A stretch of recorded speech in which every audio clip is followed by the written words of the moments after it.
Welcome to the Post Shift Podcast, your raw look at the hospitality industry, brought to you by SHC.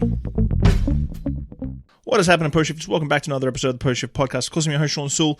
This week is an interesting one. I've had a lot of people asking me about relationships and how to deal with money and time and work-life balance and that sort of thing, which I talk about a lot on my side, my level, my sort of experience. But I've had a lot of people asking me about how to deal with partners and so on and so forth.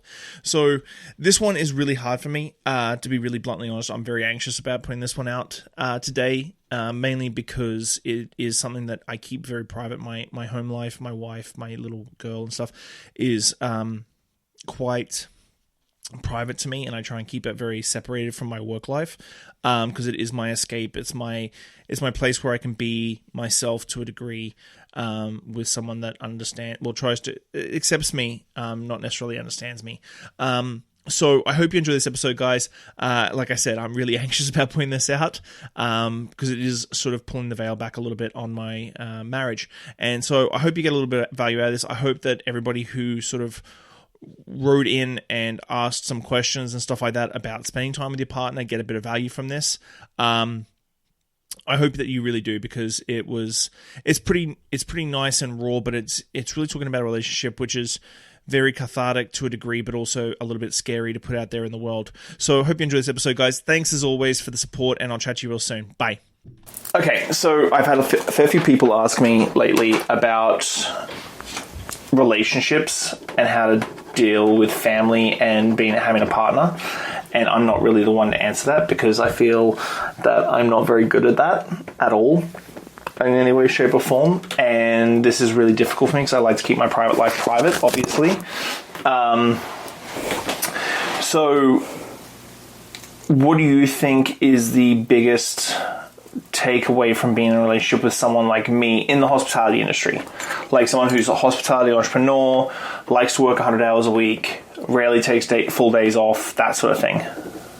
Well, first of all, I don't think you're wrong. I don't think you're bad at the relationship part. Like, I don't think I'm good enough to give advice. See, I completely disagree. I think that you're the perfect person to give advice, because you have managed to continue to be who you are and do what you love and have a happy 14-year marriage that is still going strong. You're the perfect person to give advice. I think what you're asking for is for me to give advice from the other side. Yes. Which is what I'm here for. Yes, but we've tried this before, and it's either I've been not prepared and the answers haven't come out the way that I wanted them to, or it got way too personal and I wasn't ready for that. But I think one of the most important things is to just know what the other person wants and to be okay with who they are. And I think sometimes you don't know exactly what's going to make you happy until you're in it. Right? So, I always thought, I'll marry someone, and, I had this list like, they will never have been married before, and they will have a car, and they will own a house. And, you have this list, and then you meet someone and realize that shit doesn't matter. When I met you, I didn't care that you lived in a bachelor apartment and had one fork and weren't from this country. Didn't even have permanent residency, you know what I mean? It was that I fell in love with you as a person, and you were the person that I wanted to share my life with. We love the same things. We still have fun together, and we've created a life and added Mila to it. And so, all of those things that I thought were or were not going to make me happy, they didn't matter. Do you think that's a problem with hospitality people when they get into relationships? They try and jam, especially ones that are like this industry. I always talk about this industry being passion over business and passion over life sort of thing. That's the lifestyle being in the industry, especially long term. Do you think people try and get into a relationship and then plug what society crams down your throat as a normal relationship? Yes. Into a hospitality lifestyle, and that's where shit sort of like misses marks? Yeah. I mean, I always thought that we would have, 2, 3, 4 kids kind of thing. And then, we had Mila, and she's the best thing ever. But it wasn't an ideal situation for us to have 3 or 4 or 5 kids. One, because of the lifestyle that we chose, which was that you would be traveling, you would be working nights, you would be working weekends. But also because I realized that that's what I didn't want that either. And I always thought that I did. And sometimes, like I said, you don't know until you get into it. I love being Mila's mom and I love being your wife, but that's not all I want to be. I like having a job and having responsibilities and being in charge of something that has nothing to do with the two of you. And I think growing up, I always had my parents' relationship on a pedestal of that's exactly the relationship that I wanted. And if it was different, then it wasn't going to work or it wasn't right. And I realized that that's not true. You create your own life, you create your own rules, your own traditions, your own,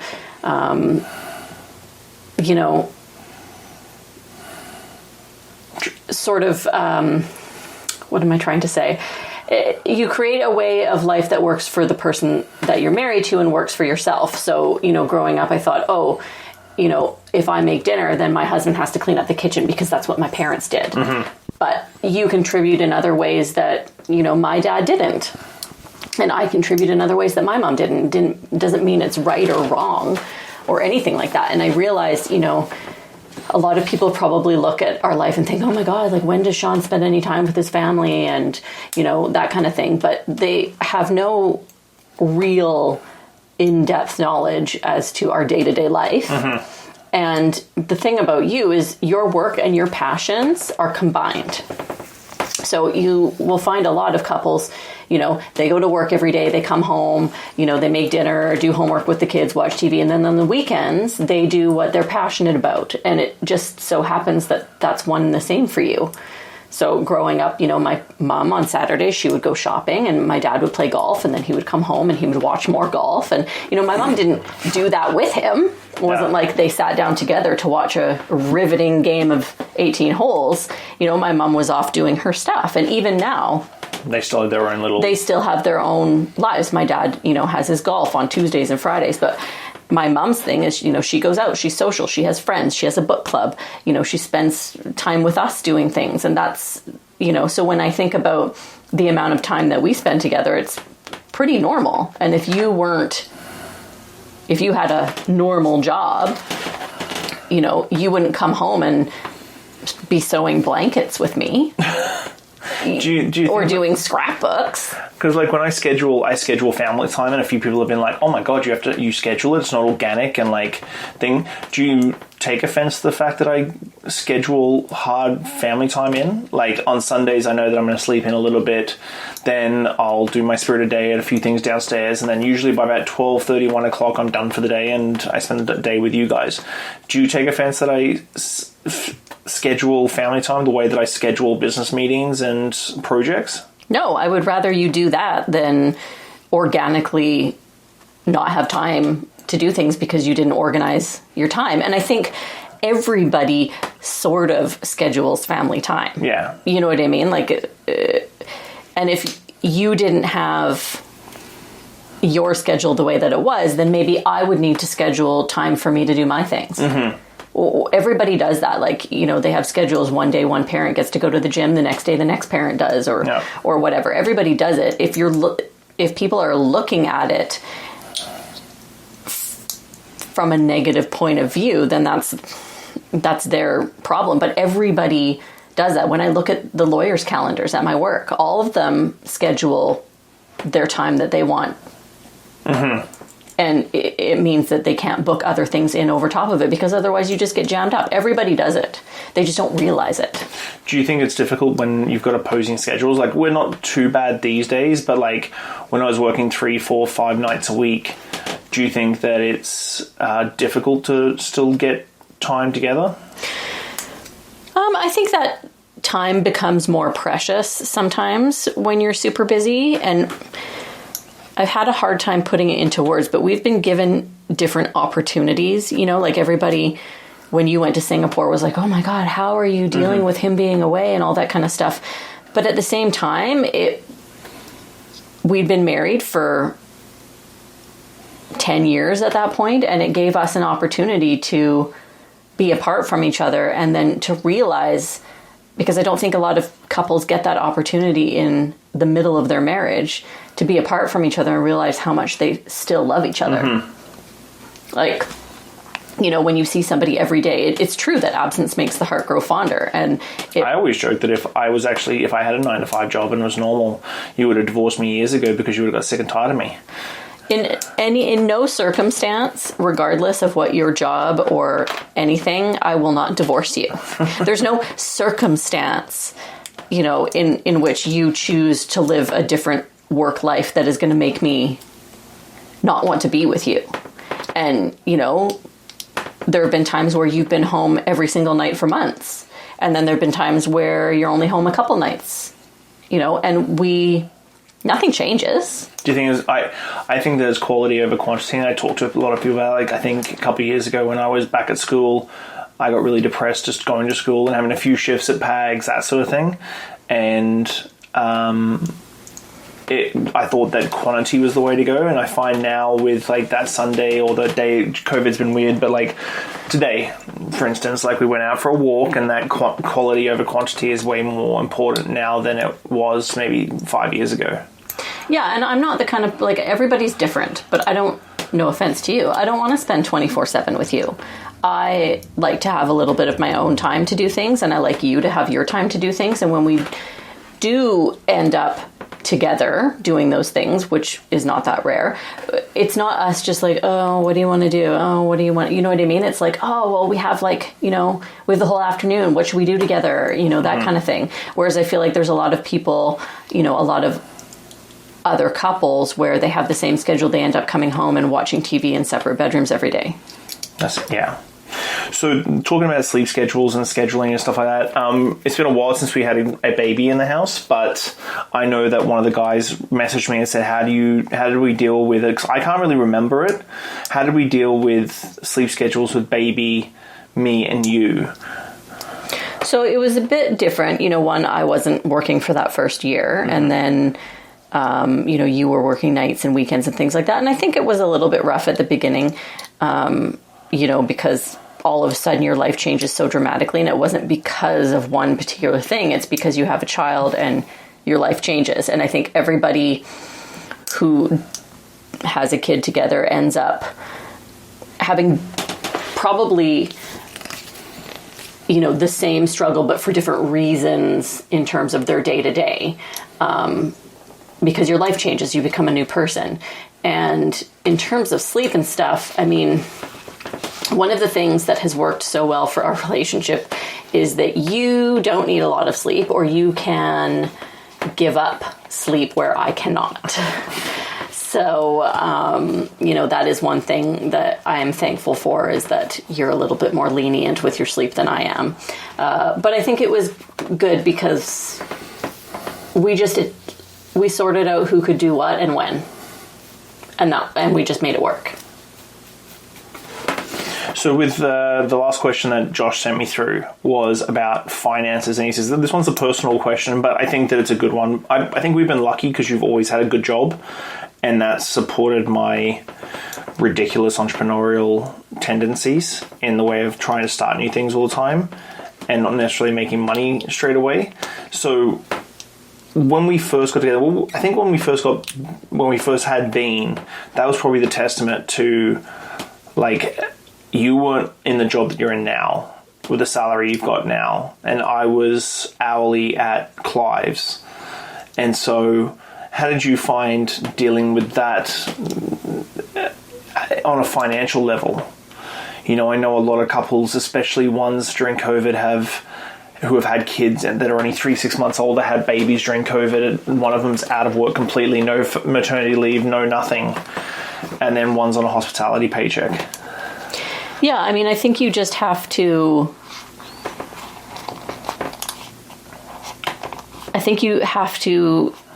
adjust your lifestyle to what you can, given your different circumstances. And that's something that we've gone through numerous times. You know, we'll have some years where you're doing a few really great projects and you make tons of money. And then other times where, you know, you're doing projects and you're just like this year, you know what I mean? You started a bunch of things that are, you know, becoming really successful, but it happened right at the start of COVID. And so we're like 6 months behind where we thought we were going to be.